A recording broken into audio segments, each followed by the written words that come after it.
السلام عليكم، كيفكن حبايبي؟ شو أخباركن؟ إن شاء الله الجميع بخير. طمنوني عنكن، عن صحتكن. اشتقت لتقديم الأطباق معكن، ولكن يعني بتعرفوا كلياتكن الظروف يلي عم نمر فيها، ونسأل الله تعالى الفرج القريب والرحمة للشهداء والشفاء للجرحى.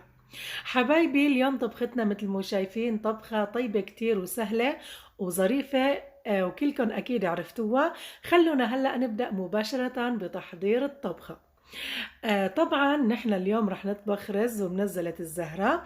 أول شي بنغسل الزهرة وبنقطعها بهذا الشكل وبنشفها من المي، وبعدين بنحمي الزيت وبنحط الزهرة بنقليها بالزيت لحتى تصير بهذا اللون الذهبي. بعدين بنشيلها وبنحطها على جنب وبنبدأ بتحضير الطبخة. حبايبي أول شي بنحط معلقتين سمنة، بنسيحهم على النار، وبعدين بنحط معهم شرحات البصل، قطعوهم بهذا الشكل مشان يكونوا مناسبين لقطعات الزهرة. وبعد ما نحط اللحمة فوق البصل بنحط عليهم رشة ملح وبنقليهم كلهم مع بعضهم. بعدين بنضيف الزهرة وبنقليهم كمان شي مدة دقيقتين 3 لحتى تتقلى الزهرة مع اللحمة ومع البصل. وبعدين بنضيف عليهم دبس البندورة.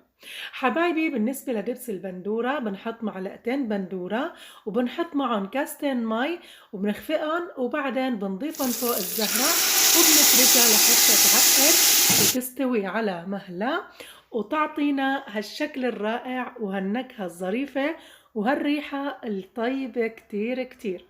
فعلا يعني الحكي مو مثل الشوف، وانا هلا رح لكم الحكي مو مثل الذوق. فعلا لما تدوقوها رح تحسوا قديش هي أكلة طيبة كتير كتير ورائعة. وعلى فكرة ما بتعذب بطريقة تحضيرها، وما بتاخد معك وقت كتير. يعني هي بالنسبة ل إنها طيبة كتير، فعدا عن هيك هي مريحة لست البيت كمان، ما بتعذب لا بالتحضير ولا بالتقديم، وكل الناس بتحبها.